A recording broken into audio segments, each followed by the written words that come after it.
Deze beelden gaan kwartlien de social media oer. Eeg in eeg met Michiel de Ruiter en de hele rieke VOC-historie rint een man die met zijn houding, zijn kleding en zijn jongen vragen stelt. Midden in het Rijksmuseum.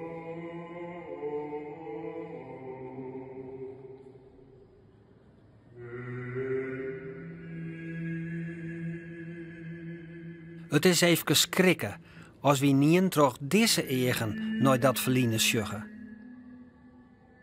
En dan wordt het pijnlijk. Die grutske skippen, die onbiedige schilderijen, maar die verheven mooiesblikken. Kun je mij vertellen waarom jij op deze manier deze performance hebt gedaan? Heel opeens dacht ik echt van, wacht, maar qua beeld, hoe zouden zwarte mensen van toen hierop reageren als de eigenaar van de slavenhandel helemaal geprezen wordt, terwijl jouw vader of jouw oom, jouw tante wordt meegenomen? How would they feel? Dacht ik gelijk. En toen dacht ik, misschien moet ik dit even uitwerken met stem en met beeld. En laat dat wat gedachten triggeren bij de toeschouwers zelf.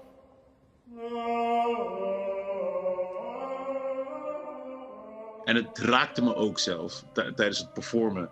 En het werd iets om op door te denken. Wat gebeurde er met je? Wat raakte jou zelf? Vooral pijn.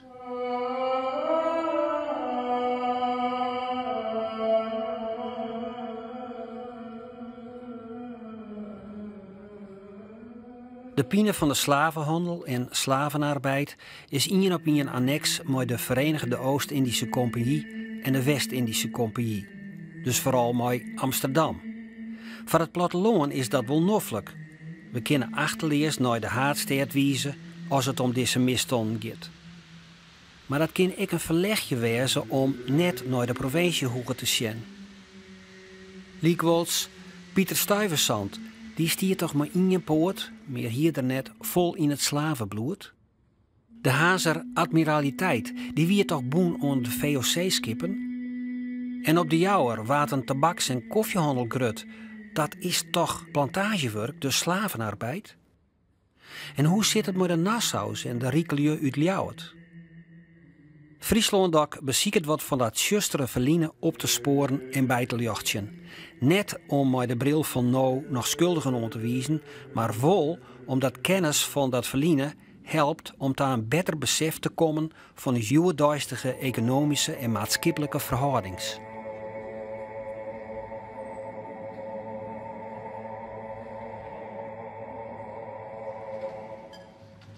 Zeg S, waarom ben jij hier? Ik ben hier omdat de Friezen in Leeuwarden waren. Op mijn eiland. Ja, maar dat waren toch geen Friezen, dat waren de Hollanders. Oh, Peter Stuyvesant is een Hollander, hè? Ja. Zijn standbeeld staat in Wolvenga. Petrus Stuyvesant. Fucking Fries uit Peperga. Die Sakiwebu heeft in 1643 de eerste slaafgemaakte vanuit West-Afrika naar Curaçao gehaald. Douwe Egberts, jij denkt dat dat zuivere koffie is? Deze stad is gebouwd op het zweet van mijn voorouders. De voorstelling Un Dia Nobo van Pier 21, nog een heel juli te zien, toont de wrakseling mooi dit verliezen. Achterlijkheid. Het was trouwens 500 jaar geleden, 400 jaar geleden. De opa van mijn opa was nog een slaaf. Gemaakte.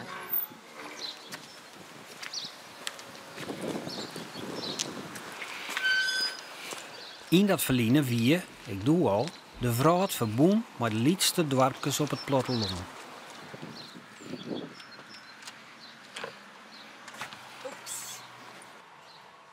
De vrijheid die de tas slaafmaken meesken 150 jaar lang kregen, hebben ze voor een grutpad net te danken aan de goedwilligers van de witte bazen, maar hebben ze zelfs keihard bevjochten. De bekendste slavenopstoon weer die van 1791, waarin de dwangarbeiders haar bevrijden van de Franse heersers en de eigen vrije republiek Haiti oprichten. Maar 18 jaar eerder al, in 1763, weer de Kreksan-opstoon in Berbice, een Nederlandse kolonie, ten westen van wat nou Suriname is. Krap 4000 slaven bevrijden haar van haar boeien en gingen het gevecht aan met de oerheerskers. 10 maanden lang houden ze stoon. Maar toen stier er twaspjolt in de groep en waten opstoon met een soort geweld delsloin. En met dat geweld, aan de orenkant van de vrouw, drippen het slavenbloed Samar het kerkje van Dwayne binnen. Wat een rijkdom. Ja, dit is eigenlijk een hele prachtige plek om het verhaal over de strijd tegen slavernij te beginnen. En dat heeft ermee te maken dat degene die hier ooit gedoopt werd, meedeed aan de slavenopstanden in de Nederlandse kolonie Berbice. Bij de opstand in Berbice wien een paar strijders oerroen naar de Hollanders. Doordat die de revolte Delsloin heen, konden deze mensen net weerom naar de plantages en waren ze naar Nederland gebracht, dat ze feitelijk voortjong waren om wat Richelieu. Graaf van Wassenaar Opdam wie is een edelman die de voormalige slaaf kregen. Van Wassenaar Opdam kwam geregeld in Dwayne en zo wien ze in het dorp in een tjoegen van de doop van deze neger geboortig uit de Berbice. Hij moest belijdenis doen en vervolgens moest hij verklaren dat hij oprecht afstand nam van zijn heidense dwalingen. En daarna kon hij gedoopt worden tot Matthijs Karel Willems. En waar die naam nou vandaan kwam, daar zijn we ook nog niet achter gekomen. Maar veel Hollandser kon het niet worden, denk ik. Barbara Henkes stierte op dit wonderlijke doopverhaal in haar project Sporen van het slavernijverleden, waarin ze met een groep historici in greven onderzoek docht naar dat verliezen in de regio. Werd hij hier gedoopt omdat hij dat wilde of omdat hij dat moest? Weten we dat? Dat weten we niet, maar ik vermoed dat hij mogelijkerwijs pragmatisch was en wist dat hij daarmee de beste kaarten kreeg als hij zich liet dopen.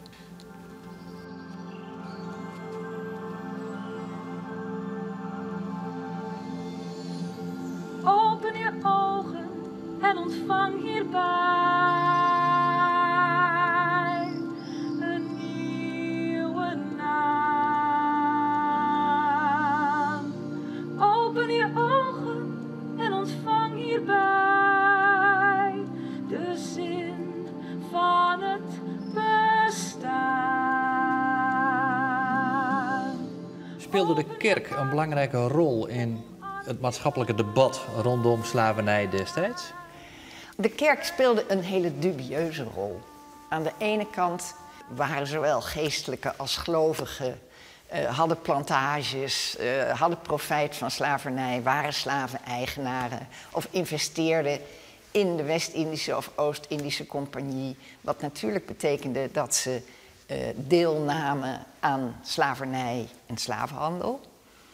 Aan de andere kant zie je dat vanuit die kerk, en met name in de 18e eeuw, toen er een soort van gevoeligheid voor humanisme, voor humanitaire verhoudingen ontstond, mede ook onder invloed van de Franse Revolutie, dat vanuit die kerk en vanuit die zendelingen die met hun ogen zagen hoe verschrikkelijk die verhoudingen waren, protest kwam en er ook een beweging kwam van anti-slavernij, die wel abolitionistische beweging wordt genoemd.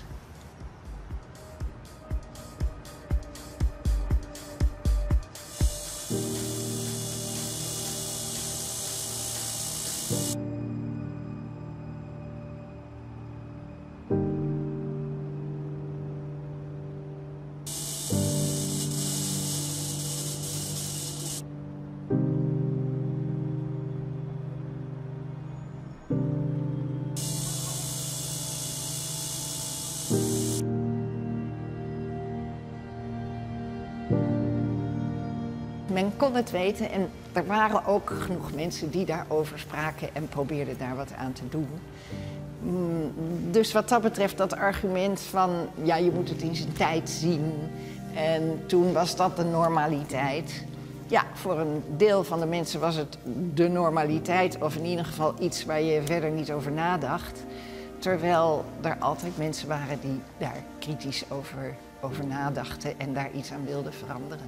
En er was toen ook maatschappelijk debat. Absoluut, zeker.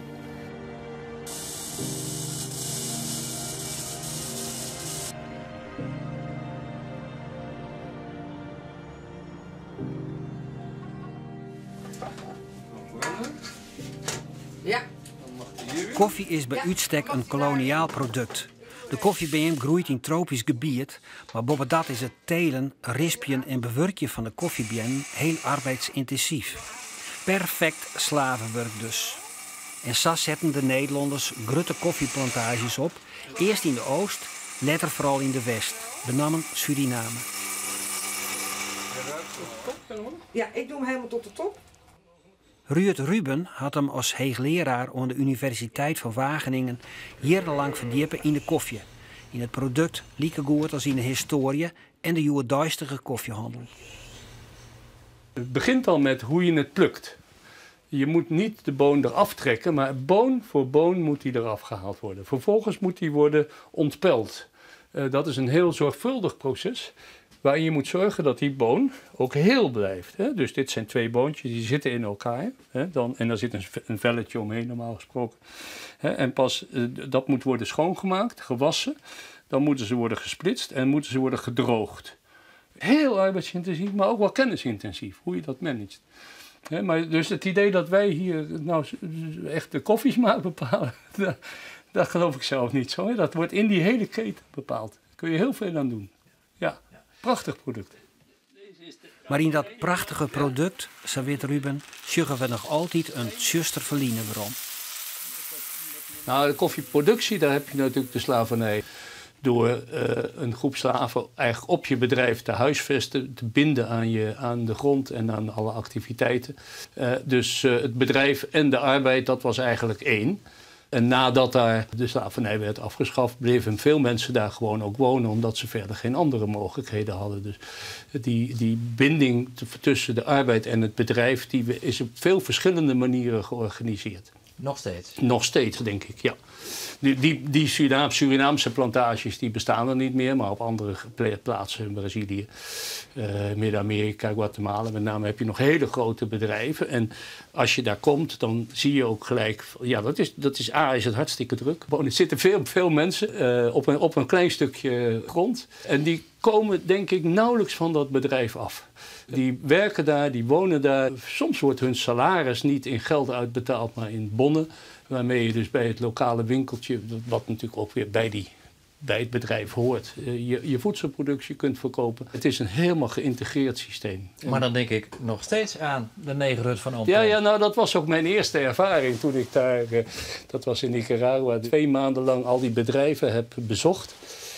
Ook al is er formeel een arbeidsrelatie, maar je voelt aan alle kanten dat er een soort afhankelijkheid is. En ik had Negerhut van Oom Tom gelezen en ik moet eerlijk zeggen, het beeld wat ik daarbij kreeg was precies hetzelfde, maar dan een paar eeuwen later op de koffieplantages. Ja.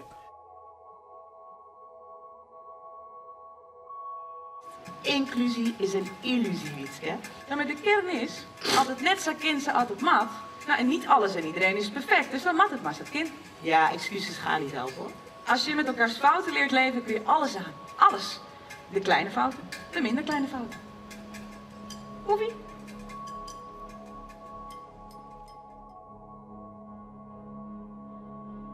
Als de oerheid excuses maakt voor het slavernijverliezen, mogen we dan ook een gebaar verwachten van bedrijven met ze verliezen? We zoeken contact met de grootste koffieproducent van ons land, omdat we graag eens met haar praten willen over dat verliezen en over de vraag of dat nog altijd terugwerkt in de koffie die we nou drinken.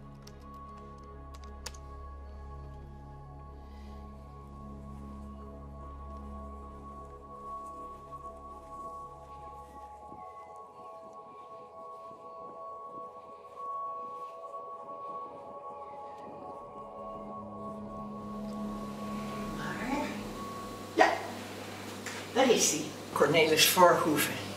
De man die hier in Friesland behoorlijk belangrijk was in de anti-slavernijbeweging. En die hier in deze kerk tot 2 keer toe jarenlang gepreekt heeft. Hij was correspondent, zoals dat heette, van de Nederlandse maatschappij ter bevordering van de afschaffing van de slavernij. En in die hoedanigheid zamelde hij ook geld in om een slaafgemaakte vrij te kopen. Hoe viel dat? Nou, je moet je realiseren dat die stroming waar Cornelis Voorhoeve een deel van uitmaakte, was ook heel erg sociaal betrokken. En eigenlijk werd er in die tijd nog niet zo duidelijk een relatie gelegd tussen het profijt dat liefdadigheid mogelijk maakte. En dat profijt, waar kwam dat vandaan? Ja, dat kwam in veel gevallen, zeker in een havenstad of een handelsstad als Harlingen, mede uit de koloniale betrekkingen. Dus, maar dat bestond naast elkaar. Men zag daar niet zo duidelijk een tegenstelling tussen. En precies daar staan de keerman en de dominee net zijn oor elkaar, maar loeken ze hoorn in hoorn met elkaar op. Salko Tromp wie rijk worden met de handel in koloniale waar en profiteerde bot van de slavenarbeid. Tromp stiek een soort yield in sociale projecten in Haas en wie verondersteend ouderling in Tjerken, dat er oploek met anti-slavernij dominee Voorhoeve. En de eerste die tekent is S. Tromp. Aha, ja. Maar hier zijn ze dus op het schilderij met Voorhoeve verenigd. Ja, zo gaan die. En dat zijn dus precies de tegengestelde krachten, maar ze konden ook heel goed samenwerken, want die Tromp was tamelijk vrijgevig. Hij deed heel veel geld in het christelijk onderwijs. Ja, welk geld eigenlijk? Profijt uit de slavernij. Dus de opbouw van het christelijk onderwijs in Friesland is mede gefinancierd.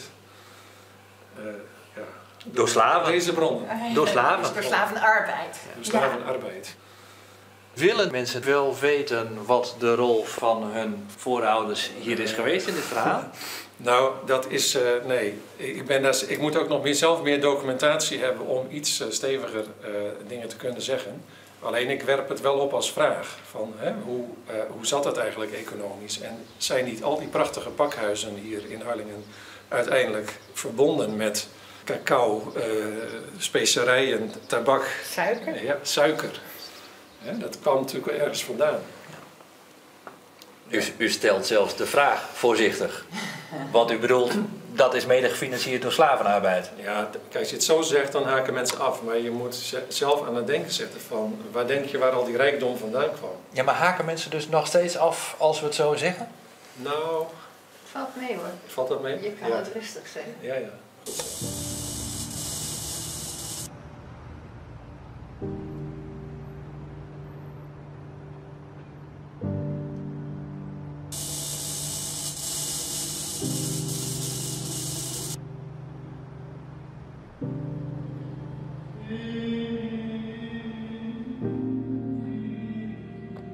Vereist dat ook met een ander perspectief naar dit verleden te kijken? Ja, de zwarte mensen toentertijd hebben ook veel opgeleverd. Maar jammer genoeg is dat niet te zien in de geschiedenis van Nederland. Weet je, ook niet in de lessen, ook niet in de geschiedenislessen. Eigenlijk jammer, want ik denk dat de Nederlandse geschiedenis ook heel veel perspectief heeft qua... vanuit de andere cultuur en dat nog steeds linkt. En wat ook heel iets moois kan zijn, maar dat komt gewoon niet voor. Europa heeft in de slaventijd een economische dominantie opgebouwd die dus nog altijd een geweldige machtspositie jouwt. Want bij eerlijke handel levert de loon net alleen zijn groenstof, maar produceert het ook de toegevoegde waarde. Denk aan de Nederlandse molken. In eigen loon maken we er cheese en toetjes van. De toegevoegde waarde, dat we het grote yield mooi verdienen. Maar bij koffie, cacao en tabak zorgen we er nog altijd voor dat de land daar zijn zo leeg mogelijke prijs de groenstof leveren, zodat we hier de toegevoegde waarde maken en we hier het echte yield verdienen. Een systeem dat we in de koloniale tijd opzet hebben en nu sam macht doen het dat we dat ons jote dag in stoon houden kunnen. Die ruwe bonen kun je bijna tariefvrij importeren, want dat is een grondstof. Maar de Europese Unie beschouwt verpakte bonen, verwerkte bonen als een verwerkt voedselproduct. En daar zit ineens een veel hoger importtarief op. Hè? Dus dat is wat minder aantrekkelijk. En dat houden we ook een beetje tegen, in zekere zin. Dat houden wij willens en wetens in stand? Willens en weten in stand. Ja. Want wij hebben er baat bij om de ruwe bonen hier naartoe te halen en zelf hier de toegevoegde waarde te maken. Per saldo blijft in het ontwikkelingsland toch hooguit een kwart. Dus 3/4 van die waarde, dat houdt men hier. En ik zit maar steeds met de vraag hoe rechtvaardig dat is. Dat is niet rechtvaardig. Na 5 dagen hebben we nog geen reactie van het koffieconcern op uw vraag naar een gebaar jegens het slavernijverliezen en de koffiehandel nou. We sturen een herinnering.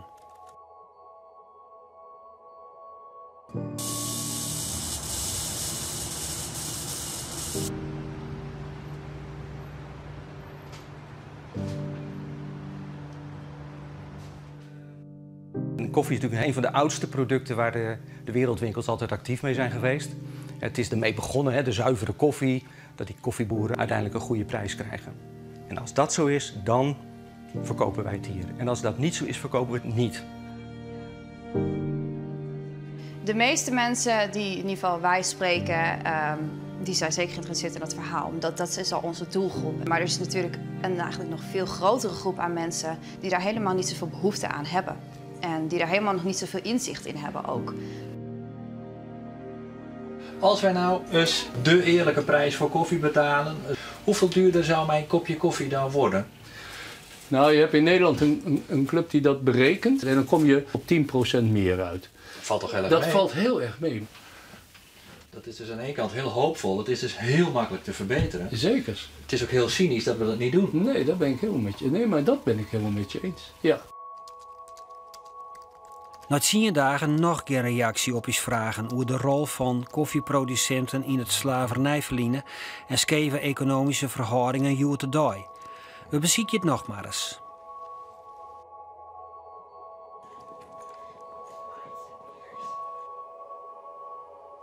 Jelf in de 19e eeuw, wils de Engelsen en Fransen de slavernij al afschaft hadden, kwam de anti-slavernijlobby in ons land goed op stoom.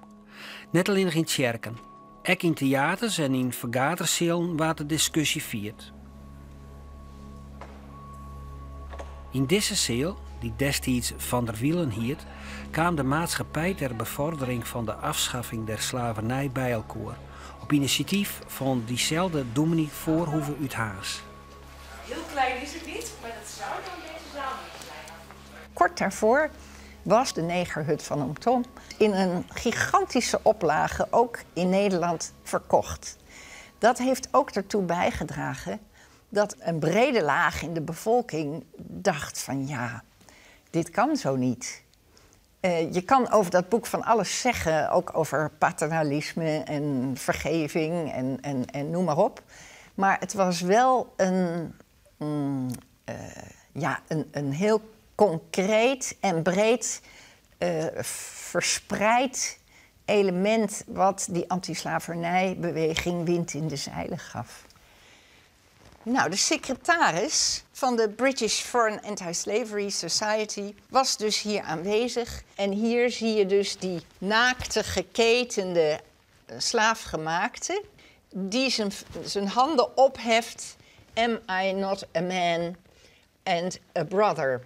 Dit is het slachtoffer. Dit is alleen maar een slachtoffer. Het is niet iemand die ook zelf handelt. Of überhaupt dat slaafgemaakten in verzet kwamen. Dat zit niet in dit beeld besloten. Het beeld laat duidelijk zien van wij, christenbroeders, moeten medelij hebben en moeten daaraan een eind maken. Maar dat is natuurlijk dat is een zeker paternalisme. We willen graag dat hij dankbaar is of zo. Ja, wat je ook ziet in Uncle Tom's Cabin of de hut of de negerhut van Oom Tom, is dat de hoofdpersoon wordt uitgebeeld als iemand die de meest vreselijke dingen ervaart, maar aan het eind van de rit vergeving. Nou ja, wat natuurlijk een christelijke boodschap is waar je een heleboel vraagtekens bij kan plaatsen.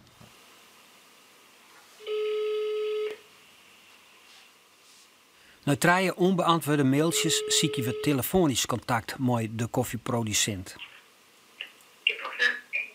Ik dacht de afdeling persvoorlichting van Jacobs Douwe Egberts te pakken te hebben. Klopt dat? Ja, dat klopt. Ik heb 2 weken geleden een mail naar jullie gestuurd. En ook een paar reminders, maar ik heb geen reactie gekregen. Ik ga heel even zoeken of ik dat ergens kon terughalen.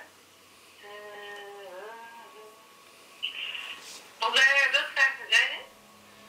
Mijn eerste vraag is, als regering en Koninklijk Huis en gemeentes, als die in deze tijd excuses aanbieden, is het dan ook gerechtigd om van bedrijven zoals Douwe Egberts iets van een gebaar te verwachten? En mijn tweede vraag is, vinden jullie zelf of de koffiehandel op dit moment helemaal eerlijk is, of dat we daar toch nog iets van dat verleden in terugvinden? Oké. Nou, moet ik even induiken. Voor wanneer is dat? Nou, zo snel mogelijk. Ik loop tegen mijn deadlines aan. Ah, is het dan, oké. Dus hoe eerder hoe liever. Ik denk niet dat het lukken om iets van een statement op camera of zo te doen. Nee. Maar ik kan natuurlijk wel iets van een reactie sturen. Ja, graag. Zodat jullie dat eventueel mee kunnen nemen. Ja. Oké, top. Krijgen jullie vaker dit soort... Eén vraag nog. Krijgen jullie vaker dit soort vragen over dit soort thema's of niet? Nee hoor. Nee, Dat is de eerste keer dat ik een vraag over heb gehad. Oké. Maar ik zou even moeten zeggen dat ik begrijp dat in jouw vraag zit eigenlijk ook wel een stukje opgesloten van dat er iets van een link zou zijn tussen ons merk en slavernij. Toch? Ja, nou ja. Vraag opgesloten, dat ik het goed begrijp. Douwe Egberts is natuurlijk groot geworden. Nee, maar... Ik zou niet direct zeggen dat het geval is. Maar ik zal het even uitzoeken allemaal. Goed. Dank u vriendelijk. Dag. Dag. Zouden dat soort grote bedrijven een verantwoordelijkheid moeten nemen en zich anders moeten opstellen? Nou, ik denk dat ze een kans voorbij laten gaan als ze het niet doen. Het feit dat je dus naast het product ook het verhaal en de cultuur en zo je wilt de geschiedenis consumeert, dat heeft natuurlijk nog lang niet overal grote ingang gevonden. Dat gaat wel komen natuurlijk. We hebben heel lang over gedaan om onze discussie over slavernij en koloniale verleden te beginnen. Dus eigenlijk staat het dan pas aan het begin, naar mijn gevoel. Dus dat gaat langzaam maar zeker wel komen. Het kan wel een aantal decennia nog duren, maar ik ben daar zelf wel van overtuigd. Ook lekker de koffie drinken, toch? Ik denk dat ook. Ja, nee, dat ben ik zeker met je eens. Een weekend na het telefoontje, 3 weken na het eerste contact, is Douwe Egberts nog altijd net mooie reactie kwam.